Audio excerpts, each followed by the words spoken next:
కట్టు కట్టు మామయ్య గొర్రు ఉడిగొట్టు రైతన్న బిడ్డ అంటూ సాగే గేయము ఎవరి యొక్క జానపద గేయ సంపుటి నుండి సేకరించబడింది?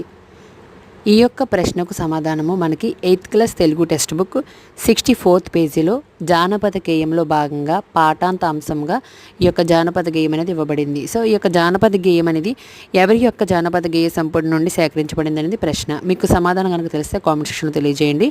ఇది వచ్చేసి మనకు అమ్మల్లి దిన్నె గోపీనాథ్ గారి యొక్క జానపద గేయ సంపుటి నుండి సేకరించబడింది.